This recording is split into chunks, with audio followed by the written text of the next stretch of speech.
अगर आपकी तनख्वाह यानी सैलरी 20 से 35,000 के बीच है तो क्या आप इन्वेस्टमेंट करके अपना पहला 1 करोड़ कमा सकते हैं या नहीं? इसका जवाब है हां, आप बिल्कुल अपना 1 करोड़ कमा सकते हैं। आसान नहीं होगा लेकिन बिल्कुल कमा सकते हैं। तो आज की इस वीडियो में मैं आपको इसका मेथड, इन्वेस्टमेंट स्ट्रैटेजी और प्रोसीजर बताऊंगा कि आपको अपने पहले 1 करोड़ तक कैसे पहुंचना है। तो आइए वीडियो को शुरू करते हैं।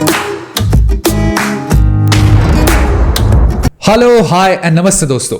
अब आप में से बहुत लोग कहेंगे कि यार 25-30 हजार में हमारे खर्चे पूरे होते नहीं हैं और तुम कह रहे हो कि 1 करोड़ कमा के अमीर बन जाओगे।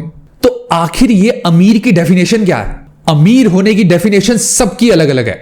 कोई कहता है कि अगर उसके पास 1 करोड़ हो तो वो भी अमीर है, कोई कहता है उसके पास 2 हो, कोई कहता है उसके पास 5 हो। लेकिन आखिर अमीर कौन है?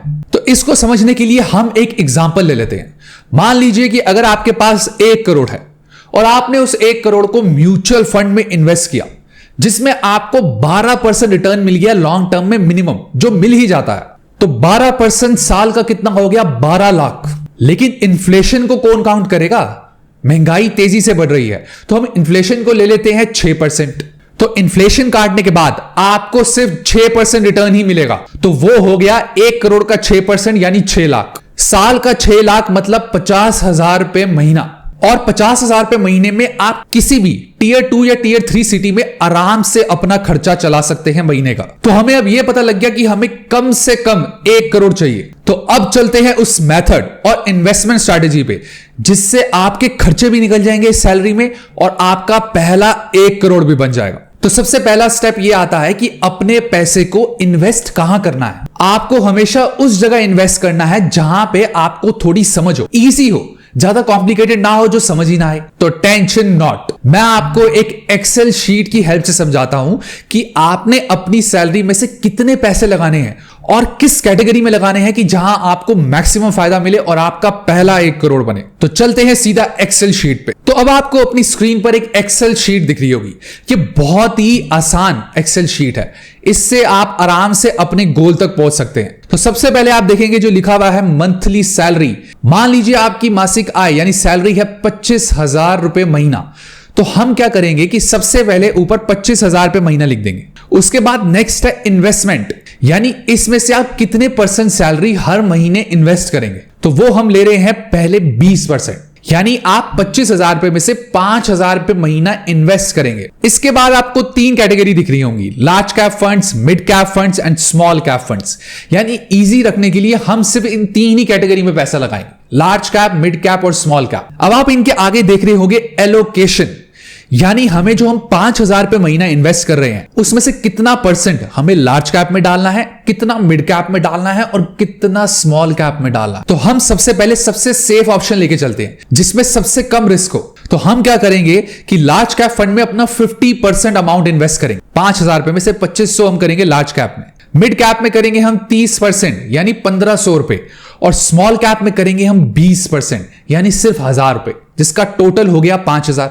लेकिन हमने उसको उसके रिस्क के हिसाब से इन्वेस्ट किया। यह तरीका उन लोगों के लिए है जो बहुत ही रिस्क फ्री गेम खेलना चाहते हैं। अब आप ये आगे देख रहे होंगे रिटर्न्स। ये पिछले 10 साल के एवरेज रिटर्न्स हैं लार्ज कैप फंड्स के, मिड कैप फंड्स के और स्मॉल कैप फंड्स के।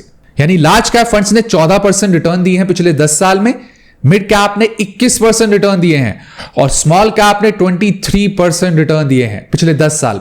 तो हम रिटर्न इतना ही लेके चलते हैं। अब नेक्स्ट आप देख रहे होंगे लिखा है इंक्रीमेंट। इसका मतलब है कि जैसे जैसे आपकी हर साल सैलरी बढ़ेगी, कुछ ना कुछ तो बढ़ेगी, तो आप हर साल इस इन्वेस्टमेंट को 10% से बढ़ा देंगे। यानी इस साल मान लीजिए आपने 5,000 रुपए इन्वेस्ट किया तो अगले साल से आप 5500 रुपए महीना इन्वेस्ट करेंगे। उसके बाद है इन्फ्लेशन यानी महंगाई, वो हम 5% रख के चल रहे हैं। तो अगर आप इस हिसाब से 5,000 रुपए महीना इन्वेस्ट करेंगे हर महीने तो अगले 10 साल में आपका 23 लाख का अमाउंट बन जाएगा। यानी आपके बैंक में 23 लाख होगा सिर्फ 5,000 रुपए महीना इन्वेस्ट करके। लेकिन हमें तो चाहिए 1 करोड़। 15 साल में आपका 73 लाख से ज्यादा का अमाउंट बन जाएगा और 20 साल में आपका अमाउंट बनेगा 2 करोड़ 15 लाख का। तो यानी आप इसके हिसाब से देखेंगे तो करीबन 16 या 17 साल के बीच में आपका पहला 1 करोड़ बनेगा। अब आप में से बहुत लोग कहेंगे कि यार 15-16 साल 1 करोड़ बनाने के लिए? जी हां, आप एक म्यूचुअल फंड में इन्वेस्ट कर रहे हैं, कोई लॉटरी की टिकट नहीं खरीद रहे हैं, और आप सिर्फ एक छोटा सा अमाउंट यानी 5,000 रुपए महीने का इन्वेस्ट कर रहे हैं। अगर आपको जल्दी 1 करोड़ चाहिए तो आपको अमाउंट भी बढ़ाना पड़ेगा। लेकिन मान लीजिए अब आप कहते हैं कि आप 20% नहीं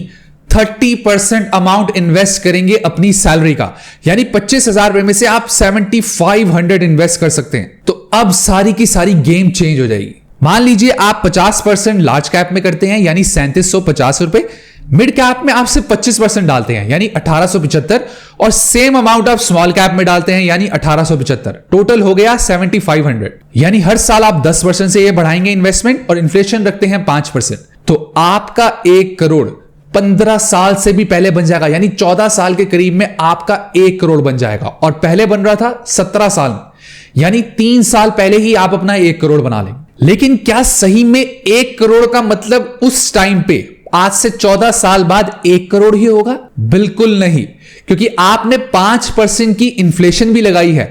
तो आप जैसा कि अपना स्क्रीन पे देख सकते हैं कि जो 14 साल में आपका करीबन 1 करोड़ बनेगा, उसकी 14 साल बाद वैल्यू सिर्फ और सिर्फ 54 लाख के करीब होगी। हां जी, यानी आधी रह जाएगी। तो आपको क्या करना है कि सिर्फ आपको अमाउंट नहीं देखना 1 करोड़, आपको उस टाइम का प्राइस देखना है कि इन्फ्लेशन एडजस्ट करने के बाद आपके बैंक में कितना आएगा। आप इस एक्सेल शीट में भी देख सकते हैं कि आपका एक छोटा से छोटा मूव, यानी अगर आप एलोकेशन ही लार्ज कैप में थोड़ा कम कर देते हैं, स्मॉल कैप में बढ़ा देते हैं, या स्मॉल कैप में कम कर देते हैं, मिड कैप में बढ़ा देते हैं, इन छोटी छोटी बातों से भी आपका अमाउंट काफी या लाखों में चेंज हो जाता है। तो इससे यह प्रूव हो गया कि चाहे आपकी सैलरी कम भी हो, लेकिन आप उससे भी इन्वेस्ट करके 1 करोड़ बना सकते हैं। टाइम जरूर लगेगा क्योंकि ये लॉन्ग टर्म इन्वेस्टमेंट है और स्टेबल इन्वेस्टमेंट है, लेकिन 1 करोड़ जरूर बनेगा। लेकिन अब आप में से बहुत लोग कहेंगे कि हमारी सैलरी तो 25,000 रुपए महीना है, लेकिन हम उसमें से 20% इन्वेस्ट नहीं कर सकते, यानी हमारी हालत इतनी टाइट है कि हम 5,000 रुपए महीना नहीं लगा सकते। कोई बात नहीं, तो उसको समझाने के लिए मैं आपको एक छोटी सी चीज समझाता हूं। हर आदमी के 3 खर्चे होते हैं, एक होता है नीड्स, एक होता है वांट्स, और तीसरा होता है डिजायर्स। नीड्स वो होती है जैसे आपका खाने का खर्चा, रोज खाना खाना है, बच्चों की फीस जो देनी ही देनी है, घर का रेंट जो देना ही देना है। ये वो खर्चे होते हैं जिसको आप अवॉइड नहीं कर सकते, इनमें आपको पैसे खर्च करने ही पड़ेंगे। दूसरा होता है वांट्स, जैसे बाहर किसी कैफे या लॉन्च में खाना खाने जाना है, शिमला या मसूरी घूमने जाना है, पड़ोसी को देख के EMI पे कार भी लेनी है जो बजट में नहीं है। ये होती हैं वांट्स। और तीसरा आता है डिजायर्स, जैसे मुझे तो 10 करोड़ का बंगला खरीदना है, मुझे अब आगे जाके अपने बच्चों को अब्रॉड भेजना है, मुझे एक मर्सिडीज कार खरीदनी है। तो अगर आपको एक बड़ा अमाउंट बनाना है छोटी सैलरी से भी, तो आपको अपना इनकम सोर्स या तो बढ़ाना पड़ेगा कि आप एक और पार्ट टाइम काम शुरू कीजिए जिसमें आपका 10-15 हजार और निकल जाए इन्वेस्ट करने के लिए, नहीं तो आपको अपनी वांट्स और डिजायर को कट करना पड़ेगा जब तक आपकी इनकम नहीं बढ़ती। क्योंकि नीड्स में कॉम्प्रोमाइज नहीं हो सकता, नीड्स में आपको पैसे खर्च करने ही करने हैं, लेकिन वांट्स और डिजायर्स में आपको कॉम्प्रोमाइज करना पड़ेगा। तो टेंशन कम लीजिए, पॉजिटिव रहिए और इन्वेस्ट करते रहिए, आप 100% जरूर कामयाब हो जाएंगे। अब मिलेंगे ऐसी अगली इंटरेस्टिंग वीडियो में, तब तक के लिए do like, share, subscribe and comment to my YouTube channel which is money right.